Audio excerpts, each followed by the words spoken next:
I am Dr. April Jasper. I am the Chief Optometric Editor of Optometric Management Magazine, and we are live. The exhibit hall just opened at Vision Expo West in Las Vegas, and I'm super excited because I'm here at the LKC Technologies booth with Dr. Ferrucci. Hello. Thanks so much for being here Sure. with me. So, you know what we're going to talk about today? This is really awesome. Electroretinography. And if you were back in school when I was, which I know you're not as old as me, I think I'm older, actually. but in the day that we first were introduced to ERG, it was a whole different world. Right. And all we remember from back then is how complicated it was, how really not the most ideal situation it was to have to do this. So what we want to talk about today is really how things have changed and how you have implemented this in your practice. Sure. So let's start with Dr. Ferrucci telling all of you a little bit more about himself and his practice, and go right ahead. Well, so Steve Ferrucci, I work at the VA hospital in North Hills, California, which is part of Los Angeles. Also a professor at Southern California College of Optometry. And the practice I work at, being a VA hospital, a lot of disease, a lot of older patients. And then within my practice, we sort of have a sort of a retinal sub-practice within my practice. And that's where I spend a lot of my time. I'm really, most interested in retina and retinal disease, AMD, diabetes. So I have a pretty big part of my practice, lots of patients. That sounds awesome. Yeah. So tell me, Dr. Ferrucci, where are you using the RETeval in your practice? Yeah. So first of all, like to your point, right? So this is the RETeval, and wow. Back in the day, it would have been a huge tabletop thing. You would have had to have a whole room, perhaps, to do this. But now it's a handheld thing. So it has a lot of clinical implications in retina and glaucoma. As I mentioned, I do more retina, so I'll talk more about that. I think Justin Schweitz is going to talk a little bit about glaucoma. He's an expert in that field. But I use it mainly for retina stuff. Probably the biggest thing I use it for is diabetes, patients with diabetes. Because by using it, you can get an objective opinion, I guess, on the amount of retinal disease and what their diabetes is doing to their retina. So rather than just looking and saying, oh, they have hemorrhages, they have cotton wool spots, this kind of gives you an objective measurement of the health of their retina. So what are some of the challenges you find that you face in managing those patients with diabetes? With diabetes, really, most of it is patient education, right? Right. And as you know, patients think they see well, so they're healthy, right? They don't have any problems. But as we know, whether it's glaucoma or diabetes, one of the key things is early detection. Right. So I think by using this and your clinical skills, it can really help you detect those patients that might be heading in the wrong direction sooner. Wow, I'm so interested in hearing more about the protocols that you use with RETeval. Yeah, so it has a bunch of different programs you can run and protocols and whatnot. But the main one I use is the diabetic assessment tool, and that has 4 different components to it. It looks at the amplitude of the ERG wave, the implicit time, and then also looks at the patient's pupil response and the patient's age. And then it comes up with a number. And what they found in studies is any number that's 23.4 or more, that increases the person's chance of having sight-threatening retinopathy and needing an ocular intervention 11 times within the next 3 years. So you can use that number sort of as an objective rather than subjective, looking at their retina, as an objective measurement of how much damage there is to the retina. Wow. So if I do that on a patient and the number is, very low, 14, 15, whatever, I know that's a patient that's, probably in good shape, and I can continue seeing them as I suspected. If I do it and they're 23.4, whoops, that's what happens on live TV. That's what makes it fun. Yeah, right.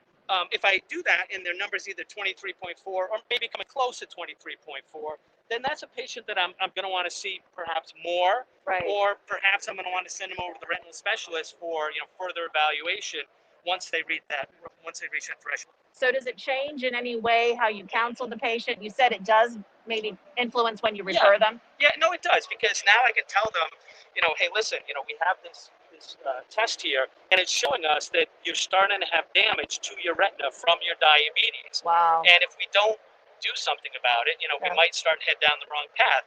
And I always tell patients, the earlier we can detect changes, then the more things we can do to prevent a bad outcome. But once you start to lose vision, it's Right. almost too late in a way, right? Right. So if we can Yeah. get them earlier and educate them, hey, there's some problems going on here, I think it's really the right thing to do. And then you can talk to the patient about, you should get your blood sugar under better Right. control. You Yeah. should talk to your PCP, make sure you take your medications, whatever, from a holistic, general standpoint, or Yes. you can refer them over to the retinal specialist, when you feel it's appropriate. That is incredible. So I think the one thing people are thinking as they watch us and listen to you speak is, how do you fit it into your process, though, your patient flow? Yeah. So as always, with all new technology, it does create some barriers, and you have to figure out. But the nice thing is, it's so small that Yeah. you can just tell your tech, hey, can you go into room whatever and do this test, on this patient. Yeah. We're not that fancy. We don't have the lights and all that stuff like I know some practices do. But I'll just tell her, hey, Mr. Smith is in the next room. Can you just go and do this? And it's relatively easy to do. Yeah. The techs within, after a training session and doing a couple times, they're pretty good at doing it. I'd say the hardest, the most complicated thing is you have to put these little electrodes underneath the eye. And I think the most complicated thing is just, learning how to position them.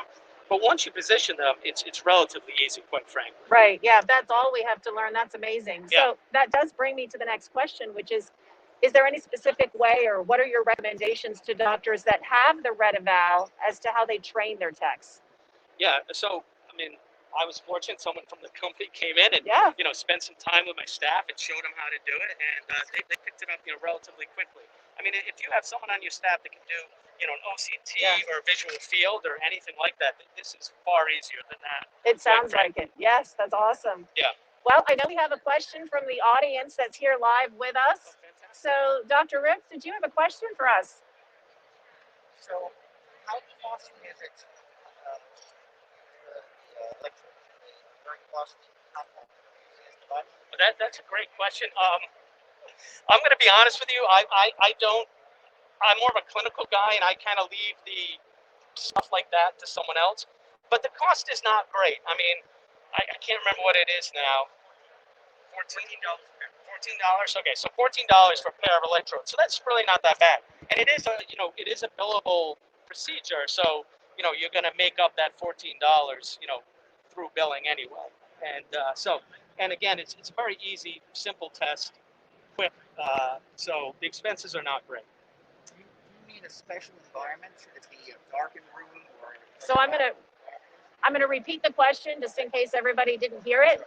So the question was, do you need to be in a special environment to be able to do the test? Yeah, I like to do it just in the regular exam room in dim illumination, not super dark. But your regular exam room is perfectly fine. I wouldn't do it, perhaps in a room with a lot of windows and a lot of light. Probably doesn't really matter, but I like to do it in the exam room, and I've been perfectly fine doing it like that. Any other questions? Is there anything I left out, Dr. Ferrucci? Anything you'd like for our audience to know about the RETeval that they can come see at LKC Technologies this weekend? No, I don't think so. Like I said, I just think it's a real nice way to get an objective measurement of the health of the retina, rather than just looking at the retina. It's sort of a functional test versus a structural test. And as we know, with glaucoma or whatever, structure and function don't always go hand in hand. Right. So this is a nice way to get more information about what's happening to someone's retina, especially patients with diabetes. I love it. So all of you know Dr. Ferrucci. He's amazing. Just the ability to talk through this and help us understand it. I appreciate you so much. Sure. Thanks for being here with me. What else can I do in Vegas?